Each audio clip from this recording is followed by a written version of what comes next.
Assalamualaikum warahmatullahi wabarakatuh. Kami dari kelompok 5 akan menyelesaikan ujian akhir semester untuk mata kuliah manajemen strategik. Sebelum lanjut ke materi, izinkan kami memperkenalkan anggota kelompok kami. Yang pertama, Siti Nurjana, saya sendiri, kemudian Alif Nuria Fatih, dan yang terakhir Lia Anggista. Materi yang akan kita bahas, manajemen strategik. Yang pertama, pengertian manajemen strategik, kemudian ruang lingkup manajemen strategik, dan yang terakhir strateginya. Yang pertama, pengertian manajemen strategik. Manajemen strategik adalah sejumlah kegiatan dan keputusan mendasar yang dibuat oleh manajemen tertinggi suatu perusahaan, di mana nantinya harus diterapkan oleh seluruh anggota di perusahaan tersebut demi dapat mewujudkan tujuan perusahaan. Kemudian, pengertian lain, manajemen strategis adalah sebuah perusahaan yang mengelola sumber daya miliknya untuk bisa mencapai target dan tujuan yang telah ditentukan. Pengelolaan sumber daya perusahaan ini adalah kesempatan penting bagi perusahaan untuk semakin berkembang, mengingat alur pertumbuhan bisnis saat ini cenderung berubah-ubah. Dan pengertian yang terakhir, manajemen strategis meliputi beberapa aspek dalam perusahaan yakni seperti penentuan target serta tujuan yang ingin diraih, analisa kompetitor di industri sejenis, analisis internal perusahaan, evaluasi strategi perusahaan, hingga memastikan seluruh strategi berjalan dengan stabil dan lancar. Kemudian, ruang lingkup manajemen strategik. Materi selanjutnya akan dibahas oleh rekan saya. Selanjutnya, ruang lingkup manajemen strategik. Ruang lingkup ini terbagi menjadi dua, yaitu eksternal dan juga internal. Yang pertama, eksternal atau lingkungan luar. Eksternal atau lingkungan luar terbagi menjadi dua, yaitu lingkungan umum dan lingkungan khusus.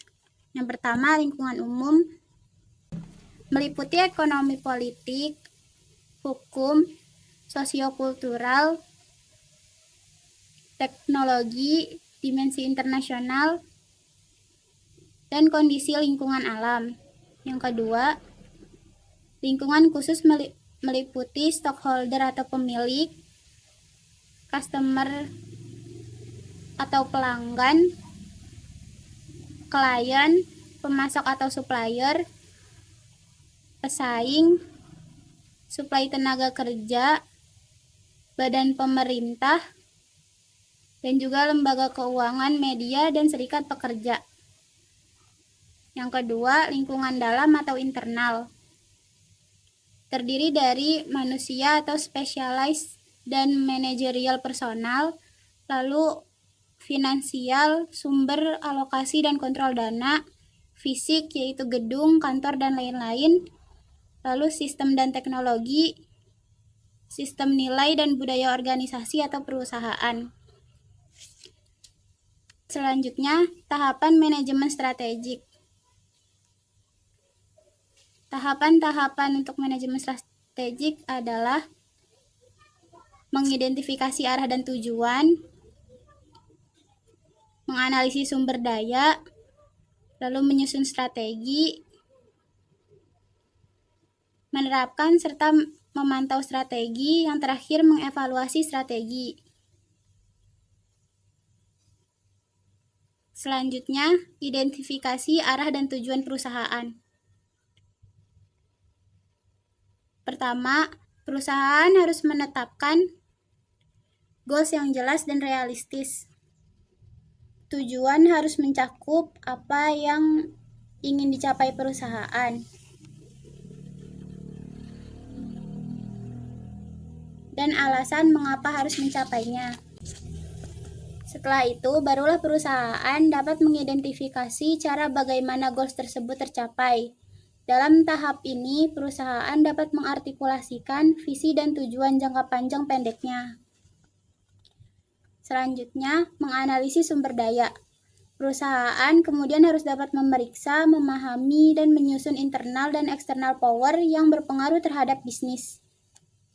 Pahami juga bahwa perusahaan harus tetap kompetitif. Pilih analisis SWOT yang sangat membantu pelaksanaan pada tahap ini. Selanjutnya, menyusun strategi. Setelah hasil analisis didapat, perusahaan kemudian dapat menyusun strategi terkait bagaimana cara perusahaan perlu mengidentifikasi individu dan research lainnya yang dibutuhkan. Alokasi research ini penting untuk mengukur kesuksesan bisnis serta mendapatkan dukungan dari pimpinan dan stakeholders lainnya. Selanjutnya akan dilanjutkan oleh Liang Nista.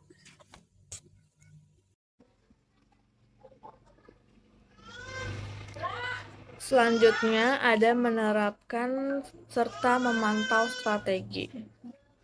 Ketika strategi telah ditentukan, saatnya untuk eksekusi.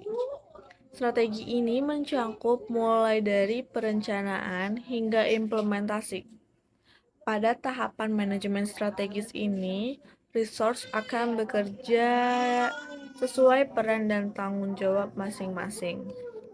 Selanjutnya, ada mengevaluasi efektivitas strategi.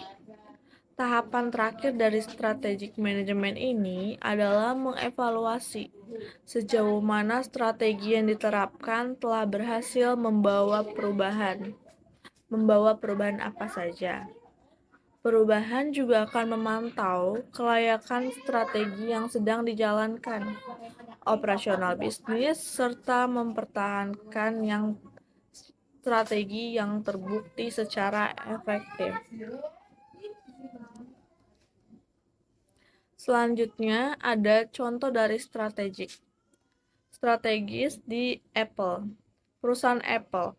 Apple adalah contoh klasik bagaimana manajemen strategis dapat mendorong sukses sebuah perubahan. Kunci dari strategi Apple terletak pada inovasi produk yang terus-menerus dan pendekatan berorientasi desain dengan fokus pada pengembangan produk dan desain yang elegan.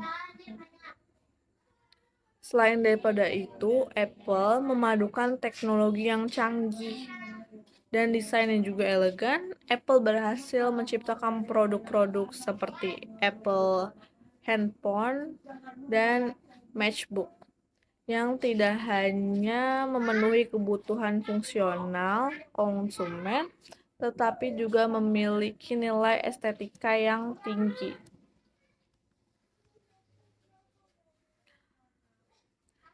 Manajemen strategis di Apple juga mencakup diverifikasi produk dan ekspansi ke pasar baru seperti pasar perangkat, wearable dengan Apple Watch, dan layanan streaming dengan Apple TV Plus.